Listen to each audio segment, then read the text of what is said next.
Hello and welcome. It's time now for another Center of It All. On today's show, we take a look into how Penn State is researching concussions, head over to the American Red Cross, and we learn how to make homemade meatballs and marinara sauce on our newest kitchen encounters. All this and more coming up next on the Center of It All.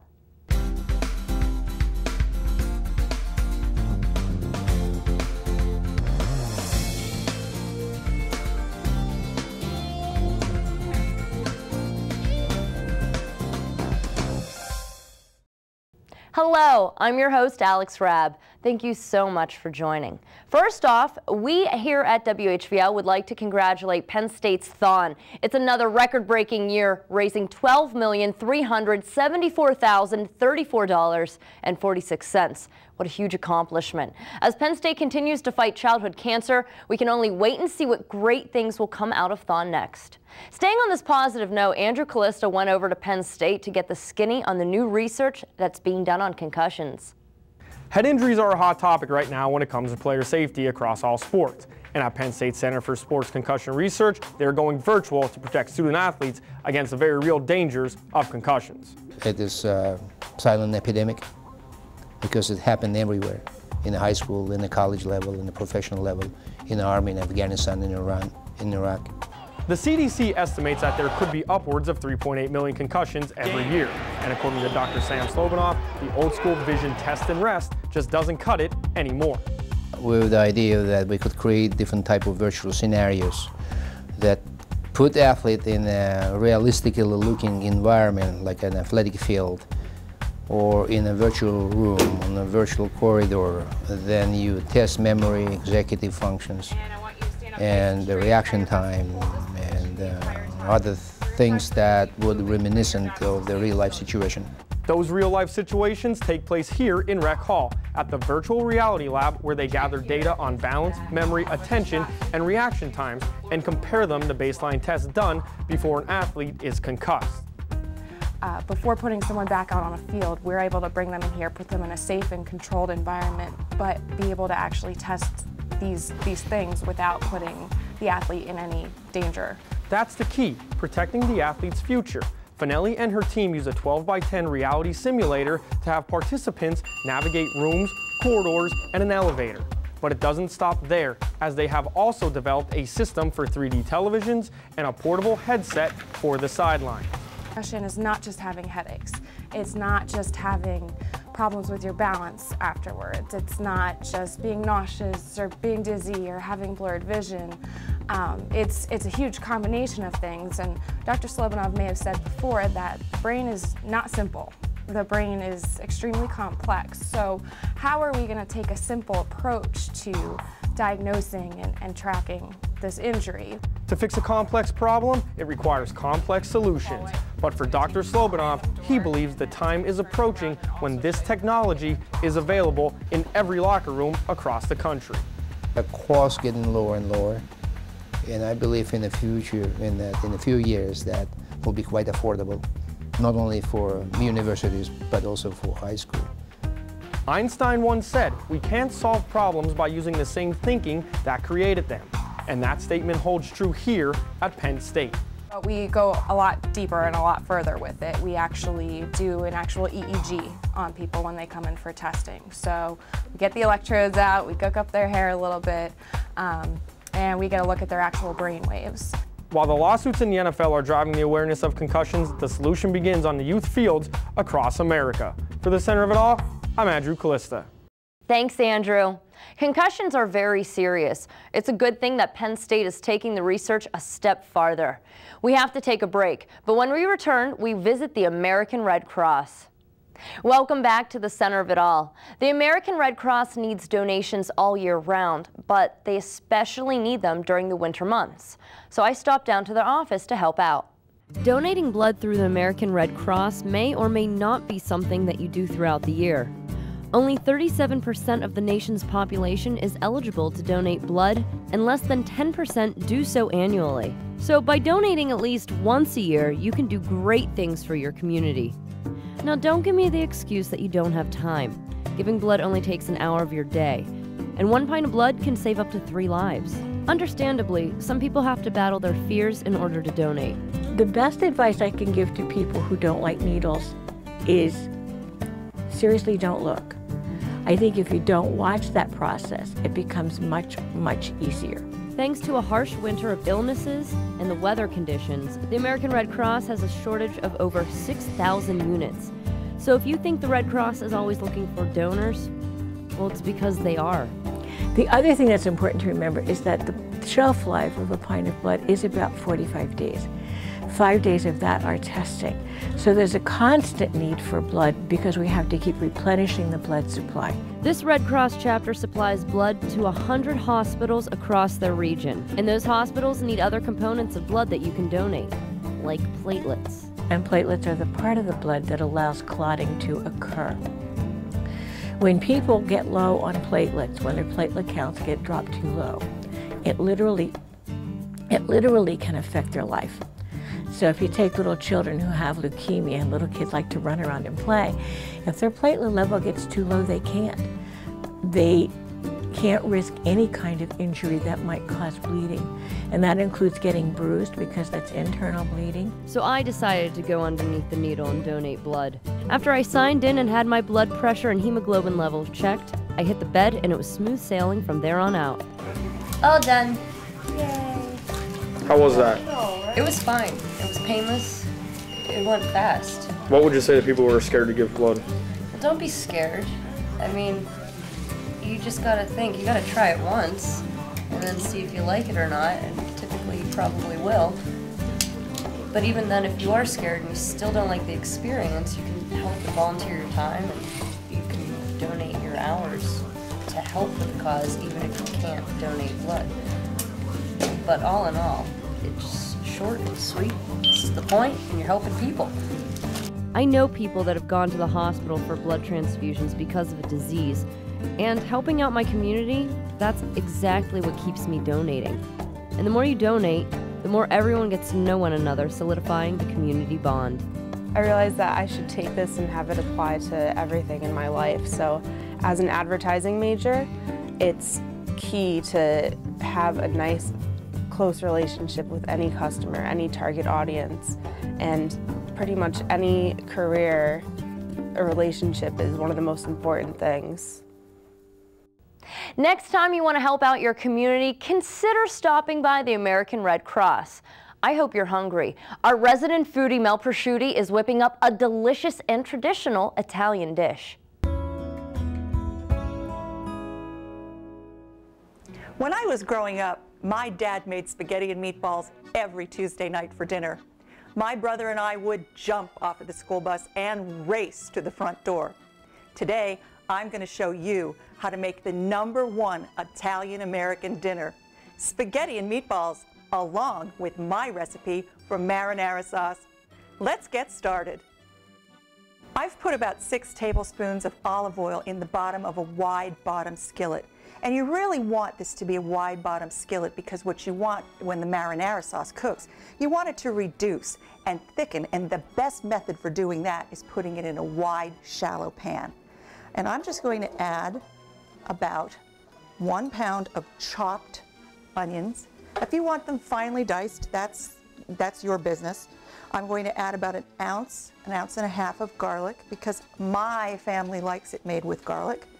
I'm going to add some white pepper, some red pepper, some sea salt, and some sugar. Stir this all together. I like to add my seasonings first to the onions and garlic because that's going to start the basis for seasoning the entire sauce. And I'm just going to let these saute over medium-high heat for about 8 to 10 minutes until the onion is softened and just short of beginning to brown.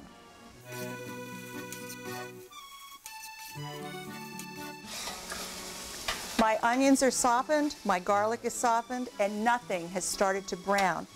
And you really want to avoid letting your garlic brown because that will make it bitter. I'm going to glaze the pan with a cup of my favorite red wine. Get up any little bits that are at the bottom of the pan. And red wine is kind of a must in a marinara sauce. Now I'm going to add 4 cans of my favorite brand of crushed tomatoes. You can use whole crushed San Marzanos if you can find them, or in the summertime you can peel and crush your own tomatoes to make marinara sauce. But it's February. This is the rest of 3 other cans. And lastly, I'm going to put about 2 ounces of basil chiffonade over the top. And chiffonade is just a fancy word for cut into little raggy pieces. I'm going to stir it all together, bring it to a nice gentle simmer, and let it continue to cook uncovered for about an hour to an hour and a half until it's all thickened and reduced by just a little bit. And now it's time to make our meatballs.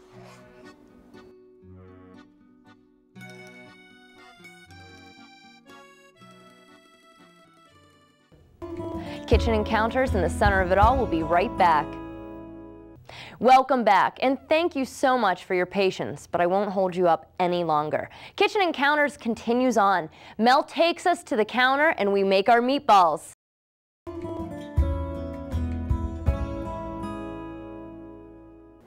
For my meat mixture, I have 2 pounds of ground sirloin and 2 pounds of ground pork tenderloin in a nice big bowl with about 1 large diced onion and 3 or 4 minced garlic cloves. What I've done in my food processor is I've chopped about 1½ sleeves of saltine crackers. I've processed them to crumbs. You can skip this step completely and use already dried breadcrumbs, but I happen to really like the flavor of saltine cracker crumbs just a little bit better. And now what I'm going to add to the work bowl of my food processor are 4 eggs, and any size egg will be okay with this recipe. 1 cup of milk, and my spices are black pepper, Italian seasoning blend, and a little bit of salt. I'm going to put the lid back on this, and we're just going to pulse this to form a nice thick paste. This takes about 10 seconds. Take the lid back off, and now I'm going to add a ½ cup of Parmigiano Reggiano. The real deal, folks, not the stuff in the can with the green lid. Let's get this lid back on the food processor. Come on now. Okay. Process this again about 5 more seconds. And we've got a really thick paste. Okay. You want to carefully remove the blade from the food processor. This is very sharp.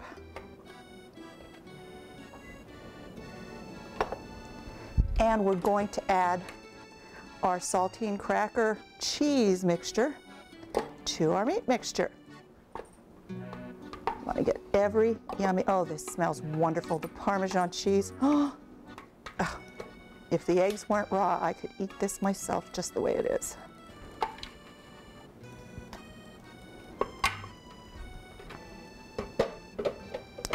Now I'm going to do my best to kind of give this a rough stir to incorporate all the ingredients together. Spatula helps, I think, at the best, the beginning of it, and then eventually the best thing is just to put your impeccably clean hands into it and toss it all around. As soon as I get this thoroughly mixed, I'm going to cover the bowl with plastic wrap and put it in the refrigerator for about 30 minutes to let all of these wonderful flavors marry. My meatballs are out of the refrigerator, and what I'm using is a 1 3/4 inch ice cream scoop to roughly form them into balls. The next step to meatball making is an optional step, but it is an old and authentic Italian one. What the ladies used to do is they'd take these little meatballs and roll them around in some breadcrumbs to give them a coating. What this is going to do when they hit the pan is it's going to give them a little bit of a crust, and it's going to make them golden brown on the outside and moist and juicy on the inside.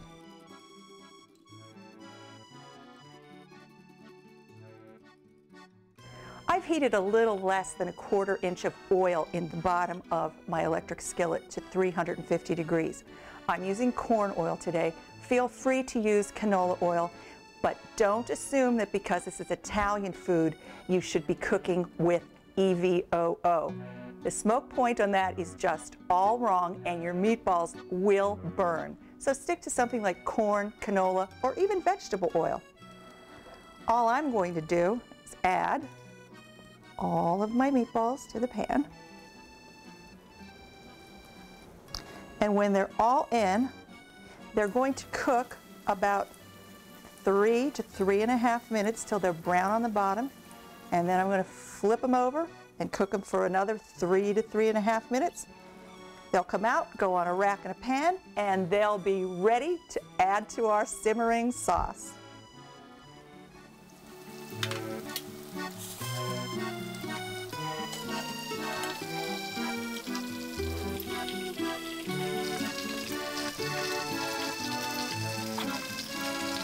The meatballs are fried, and I'm just going to drop each one in to the sauce.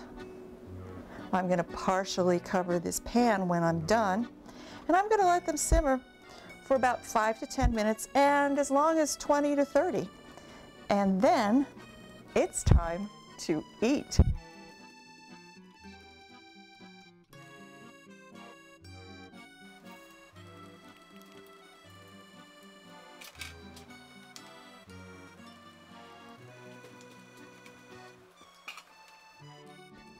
Spaghetti and meatballs came about in Italian-American restaurants because the chefs needed to please American diners who wanted meat with their pasta.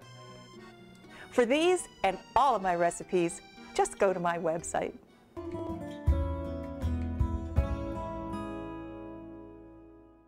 Yum, yum. For the full recipe, head over to kitchencounters.typepad.com. If you do make the dish, post it on our Facebook page. We would love to see how it turned out. We'll be right back, so don't touch that dial. Hi, thanks for joining us on the center of it all as we wrap things up. I'm Alex Rabb. John Stroh went over to Victory Sports and Fitness to talk to the trainers. They suggested a few really good workouts to try out, especially if you're keeping up with your healthy New Year's resolution. You know, last time we talked about breaking through that mental wall, and Rob Oshinsky from Victory Sports and Fitness joins me today with a couple of new exercises to help you reinvigorate your workout and looking forward to getting back in the gym. Rob, what do you got for us? Well, today we've got some exercise with kettlebells, stability balls, bands, some things that people can do at home, they can do in the gym wherever they would prefer. And if they do it at home, it's something they can do on a relatively inexpensive budget. In the gym, it's something that affords them a lot of variety. Cool. Sounds great. Let's get it started. One of the big trends are these little guys called kettlebells. Kettlebells come in a lot of sizes. They come in 8 pounds, 10 pounds, 80 pounds, 90 pounds, whatever your strength level is, you can do something with it. So some of the movements that they will typically do, or we will typically do, is you take a kettlebell and you can swing it. It's something you can do for both strength and for conditioning. You can take the kettlebell up, you can press it. You can do what's called a clean and a press. You could squat with them, one in both hands or one in one hand, but either way they're going to work really well, and it's a great form of variety if you're looking for something new. Let's go on next and talk about what some bands can do for you.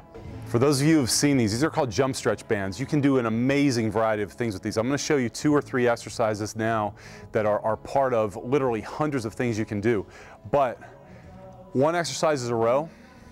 Just simply grabbing these and pulling these in provides some what's called accommodated resistance. Basically, the bands get tougher as you pull them. I'm going to turn around, we're going to do a press, same thing. So for those of you who love things like push-ups, this is very similar to doing a push-up.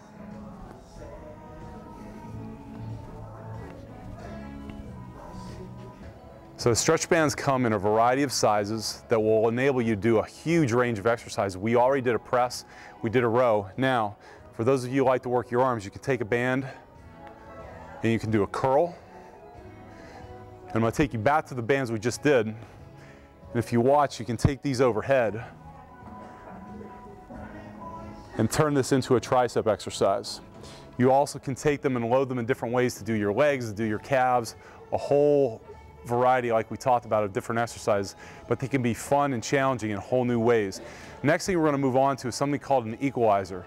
Now these will allow you to do push-ups. I'm going to turn this in a little different angle, but for those of you who may not be able to do a lot of push-ups on the ground, these will allow you to do a modified push-up and get a decent number of repetitions to reach those goals that you're looking for without being on the floor. You can turn right around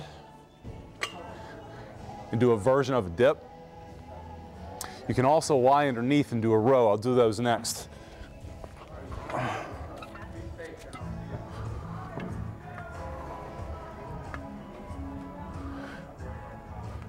So there's a lot of great variety with a couple simple pieces of equipment. Hopefully your gym has them. If not, you can even purchase these things pretty inexpensively at home. They can give you that real shot in the arm that you need to get remotivated, refocused, and just create some general variety in your program. You know, there's some great exercises to help you break through that wall and reinvigorate the workouts. You know, Rob, what's one last quick tip for our viewers to help them, break through the wall and keep going? John, the key tip is consistency. What everyone needs to remember is, listen, it's about continuing and keeping it going on a regular basis. Try to avoid the thrust of doing too much in too little period of time. Try to do things like, if you're time starved, take that half-hour program, that hour program, shrink it down to 15 or 20 minutes. Doing a little bit of your program is a whole lot better than missing it entirely. Great. There you go. Consistency is the key. For Rob Oshinsky, I'm John Stroh, in the center of it all. Thanks, John. Well, that's that. Thank you so much for joining. Next time you're online, please like us on Facebook and follow us on Twitter and YouTube. Stay warm and have a great day.